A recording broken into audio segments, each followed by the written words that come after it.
my name is Kendall, and this is Tori, and today we're going to be talking about the brand new movie, Wicked. Specifically with the new movie, we're going to be talking about the disability representation. Hopefully this is the first video of many coming from two disabled girls talking about movies with either very good or really bad disability representation. I personally have an invisible disability. I have POTS, I pass out very easily, but I do use mobility equipment some days and some days I don't. That's kind of my experience. While I've struggled with POTS my whole life, I've only recently, in the past 4 years or so, gotten a diagnosis and I've been dealing with it and the term disability and becoming a part of that community.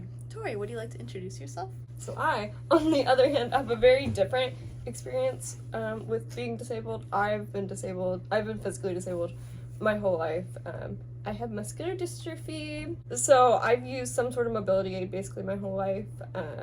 I used a walker up until I was in middle school, and then since then I've used a wheelchair. So Tori, what would you give the movie Wicked out of 5 stars of your enjoyment and then out of 5 stars of disability representation? I would give it like a 4.8. Actually, no, I'd give it a 4.9 for my enjoyment. I really liked it. I've always been a theater kid. I've seen Wicked like 4 times. Really liked it. I was really hesitant to see it because I love that movie and I don't like Ariana Grande. Hot take. And I would give it like 5 out of 5 for accessibility. I thought it was great. We talked about, I'm sure we'll go into the finer details, but there were just a lot of moments that you could tell that the production team really put effort into making Marissa Bode in particular feel comfortable on set, and I excluded from anything, whether that's the set pieces in particular or dances or even costuming. Like costuming, as someone who's done theater for years and years, like costumes suck when you're sitting down all the time, and they have to be specifically chosen so that way they look flattering while you're sitting down all the time. I thought the movie, personally, I give it on my Letterboxd, which you should follow me at all2kendall. I'm trying to become famous on Letterboxd. I give the movie a 4.5 out of 5. I have seen the musical when it was traveling. It's not my favorite musical. It's not even relatively close to my top musical. I did think the movie, though, was very well done. Like we've talked thoroughly about the difference between the stage and the film version. They did a really good job. Accessibility, I also have to give it a 5 out of 5. My biggest thing was that they actually hired a disabled actress to play nessarose, and that's the first time it's ever been done, ever. The Broadway musical does use a physically abled actor to play the role, because towards the end of the musical, spoiler, even though the musical's been out for years, it's not a spoiler, Nessarose walks for a bit in the musical. Marissa Bode, the actress who plays it in the film, does not walk. She uses a wheelchair full time. And while we don't know exactly how they're going to do that in part 2 of Wicked, it's such a relief to know that they're not making her walk and that she uses a wheelchair, and that's not a big deal. That's just part of who it is. We watched as many interviews of Marissa Bode as we possibly could. Her talking about on set, and just some like key things I noticed, like they had a wheelchair access van for her to get to set, which was super cool, as well as like some sort of outdoor wheelchair. I'm assuming for when they're filming in like further locations over like grass or cobblestone or anything. They gave her an additional accessibility tool, but her wheelchair in the movie. Tori, tell about the wheelchair. This wheelchair that they use for Marissa Bode is like perfectly like you can tell it was made for her, and it's modeled after the chair that she uses in real life, like down to the brakes she has. We were watching it and I was like, Kendall, those are my brakes. She has anti-tippers on, like that. You would only have that if you're a wheelchair user and you understand that, because most like transport chairs and stuff don't have anti-tippers. So it has anti-tippers and it has scissor brakes, and the wheels are, I think they're not Spinergy wheels, but they're definitely nice. Yeah, they're like the step down below Spinergy wheel. Even just the way the frame is built, like it looks so similar to her actual chair. It's really cool. But it's still themed, which is great. Like it looks like it is made for that universe. It has like the wheels, I don't know what it's made out of. It kind of looks like velvet, like Yeah. I don't know. cording or something. The effort was put in, and it was really, really cool. Oh, and there's in the back there's a bar for her, so she doesn't have That's so handles, cool. but she has a bar that she's able to hang her bag, like her backpack in. And once again, it looks like it's from the universe because it is. She pushes herself basically the whole movie. It's a big scene. They just arrive at Shiz, and Nessa's getting dropped off because originally so in the musical, Alphabet is going with her always, but in the movie they changed it a little bit. So at this point, Alphabet's just dropping her off, and Nessa's like checking in and everything, and then one of the teachers comes over to her, and is like, "Hey, let me show you to your room. Like, I'll take care of everything." And like starts pushing her and taking her away, and Alphabet's like, "No, she can do it herself."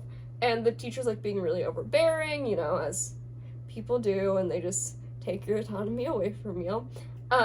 But it's just like pushing her away, and then Alphabet has a big moment where she like uses her magic and like shoots everything everywhere. But it's because she doesn't want Nessa to be taken advantage of. Well, not taken advantage Like of. babied, you know? Yeah. Like, again, the bodily autonomy, like, taken away from her. One thing I really like, too, is during that scene, Nessa is also vocalizing, "No, don't grab me. I got this. I'm fine." And I like that, too, because I think a lot of times it goes to, like, the person watching over, the caregiver type figure. So I thought it was cool she said stuff. And when Alphaba uses her magic and everything goes, like, flying, Nessarose goes flying, but in her wheelchair. Yeah. I think they easily could have had her, like, fly out of the wheelchair and not really dealt with that and have her kind of land back in it. But no, she flew with the wheelchair. I would love that. I would have done that so badly. If you look at behind the scenes, it's really cool. Like all the cables and stuff.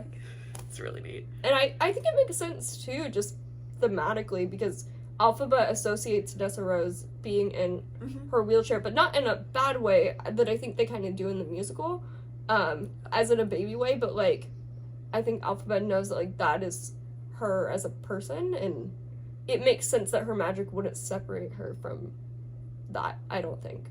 Yeah, because that would be taking away her autonomy. Yeah. So why, like, if that's the whole purpose, why would it throw her out? Yeah, it would have been easier for the filmmakers to take her out of it, but to be like, no, it makes more sense for her to stay in the chair. We'll figure out how to do it. Stunning. One part that got both of us pretty in the feels, in the touchy feels, is when they showed little Nessa and Alphaba when they were kids. So the actress who plays Nessa when she is little is also a full-time wheelchair user. I believe she has spina bifida. She shares about it on her Instagram page. If you just need the most adorable little pictures on your Instagram feed, I will pop up the tag of her account because she is so cute. It's like unbearable. She has puffy hair and she's always like in pictures. Yeah. It's so cute. She also had a chair made in the movie that was also within that universe, within that theme, but also it fit her.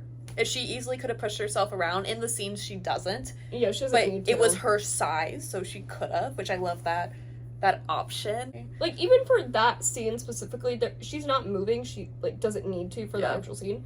So they easily could have just sat her in a chair.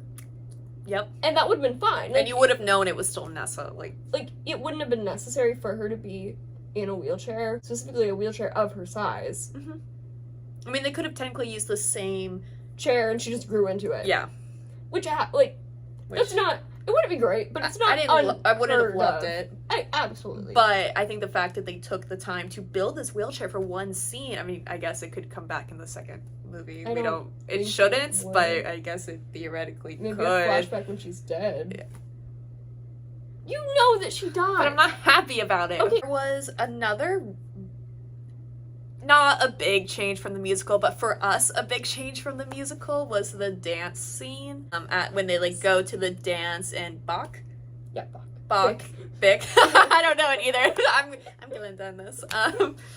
Bic, like the pen. No, it's Bach. Bach. Oh, sorry. I thought I get it. Bach and Nessa have a dance moment, and we looked up videos from the musical, and we were like, oh, we wonder how she dances in the musical. She doesn't. It's so bad. She first of all, almost the whole scene she just sits there And then her dancing moments, see, I can't get his name, Bach, pushes her around the entire time. But she doesn't even do anything. It was lame, but in the movie, she's dancing. Yeah, it's like, really she has choreography just like everyone else. It was neat to see. I hope this creates a conversation to change some elements of the musical. I particularly really enjoyed the set design. As I said, like, I've worked in theater, like, in the technical, like, theater world, especially, and I loved how inclusive the set was. You know, even things like stairs, obviously, those are not very accessible, but, you know, there are stairs in real life, so you put stairs in sets. And when you're looking at pictures of Shiz, like, the university, it's very stair heavy, but they also incorporated ramps, so that way it wasn't just like a scene cut and then Marissa's gone, or Nessa's gone. When we were talking about that scene where she shows up at the university, you first see this big, like, entrance foyer, I guess, that has stairs going up to it, and Kendall and I were like, where's she gonna go? But they keep showing the scene, and there is a ramp that they included in the set that goes all the way around, so she's still able to get in. Or when they're going in the Dancing Through Life scene, there's a boat that they go to take to the Ozdas ballroom, and they had a ramp to be able to get her into the boat. When they're in the classroom, they have the auditorium style seating, like the lecture hall seating, and in the first row they have a desk that pops open for her that doesn't have a chair, where she's able to wheel in, and then the desk comes back in and she's able to sit there with the rest of her peers. So it's not just that she has a place to sit, but it's with the rest of the cast, so it doesn't look weird. Or the library's the same way. There are lots and lots of cutouts in the way they have the tables, so that way, obviously in the scene she's not moving around because they're in there once, but it's nice to know that theoretically in the Oz universe she could study at multiple locations. It's not just one. Yeah. Which I thought was a nice touch. I liked the word you used was everything was included. The ramps were included, the boat was included. Like, it wasn't like all of a sudden nessarose is staring at the staircase. Oh my gosh, how am I? It was just like, no, Shiz is accessible. Like, I'll just use the ramp. Like, it wasn't discussed. It didn't need to be. It shouldn't be. Because it should just be accessible. These are just the things we noticed as mobility device users, and somebody who my eyes were glued to Marissa Bode the whole time. I didn't care about anyone else in that movie. Marissa Bode, that's all I was there to look at. Going back to changes that they made from the musical to the movie that I really appreciated. In the musical, so since Alphabet is supposed to be going essentially as Nessa's caretaker the whole time, there's such an emphasis on the fact that Nessa is not going to be able to take care of herself alone anymore. And I don't know if you remember this because you've only seen the show once a long time ago. So when Alphaba gets moved into Glinda's suite, I guess, and Nessa is supposed to be by herself, what they do is they have the one lady that's the, like, not the headmaster lady, but the... I don't know, RA. Yeah, the lady that tries to push Nessa away in the movie, they have her stay with her and essentially be her caretaker. And she's like, no, Alphaba, don't worry. It's okay. I'll take care of your sister instead. And just assuming that Nessa can't take care of herself. And that's okay. Like, if that is what your physical ability in life is, that you do need you need a caretaker. Yeah, no big deal. That is fine. I'm not trying to say that that's not fine. No, it shouldn't be every single representation that we receive in the media is always somebody in a wheelchair getting help. It shouldn't be assumed. When, she's capable, she's fine. Like, if she needs extra help, she will ask for it. And it was very clear that character would. Yeah. It was nice. Yeah. So I appreciated that change. And I appreciated that they honestly didn't bring it up in the movie of who Nessa's rooming with now. Yeah, it's not because it doesn't matter. When they're talking about what is this feeling, and they're writing the I will care for Nessa, blah blah blah blah blah. That's it. And that's the only time it's discussed. As a big sister, you should look out for your sister. Yeah. We're not saying ditch her. Just they don't need to be roommates. She doesn't need to be taken care of like that. No. When the character has made it clear that's not what she wants. Yeah. Another quickie little thing, when they go to the Emerald City, there is a background character who also uses a wheelchair, and it's in the Emerald City, so the wheelchair is green. It looks like a quickie, a tea light, whatever the normal, very popular brand is for wheelchairs. And she's just with the crowd. Again, choreography matches everyone else's. It wasn't separate. It wasn't mentioned. It was just like, well, yeah, of course the Emerald City is accessible. Why wouldn't it be? It was neat. There's also some other characters with disabilities. I hope there was more in the background that I couldn't catch as well. I don't know. That's just what I saw of our first watch. Marissa Bode was the actress who played Nessarose. She's incredible. She's amazing. This was her film debut. Phenomenal. I think she's 22. Not only was it great to see a full-time wheelchair user in this role, but she was completely capable of doing this role. She played the character exactly how it's supposed to be played. Her acting was up to par of everybody else in that room. One thing I've been loving is seeing all the red carpet premiere pictures. One, she gets interviewed just like everyone else. I do think sometimes the interview focuses a little bit too much on her disability when really the interview should focus on her being in the movie. One thing, this is such a silly little thing, but I love it. So Tori uses a wheelchair all day, and Tori has scratches on her wheelchair. Okay, it's just, that is life. Wheelchairs get scratched up, okay? She has black paint, and you can scratch it to see the silver. Marissa Bode's wheelchair is all scratched up. It's white, but it has silver scratches, and I love that they weren't like, oh my gosh, she's going on the red carpet, like, let's get her a new wheelchair. Like, no, that's her wheelchair, and wheelchairs are scratched. As well as they've been incorporating her in red carpet, as well as the little girl who plays young Nessarose. She's also been on red carpet. From what I could tell, all of the red carpet stuff has been accessible because y'all roll up themselves. They're incorporated in picture. Did you see there was, it was one of the red carpets where, obviously it was Wicked, but they had a big, like they specifically built a ramp entrance for the red carpet. I love that. I didn't see that. And we'll insert it if we can find it right here. But it's a little video of, it's a little Nessa, and she's like going up to it, and it looks like you're going, it's like round, so I think it's supposed to be like you're going into the Emerald City, but it was really pretty, and she was like freaking out, and it was really, really cute. I also found out there is such a role of a disability coordinator on sets that helps make sure that the people with disabilities on these film sets are getting the appropriate care they need. And so Wicked hired a disability coordinator for this movie, and it showed. It really showed. They did fantastic. I am thrilled for the second movie. Thrilled to see how they're going to make her walk or have that magical moments of that character development. Yeah. Marissa Bode, we know you do not watch random YouTube videos from small channels. But if you do, we love you. You're also amazing. Please send us to Wicked Part 2. My goal is to grow this channel so that we can go see some sort of press events for Wicked 2 because we want to meet Marissa Bode. Please send us PR. I want the wheelchair. Can you send us the wheels? Oh yeah, I don't need the whole chair. Just the wheels is fine.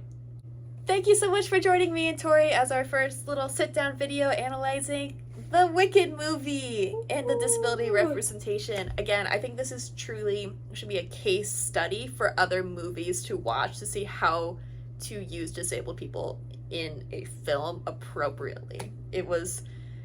It's far different than what we normally see.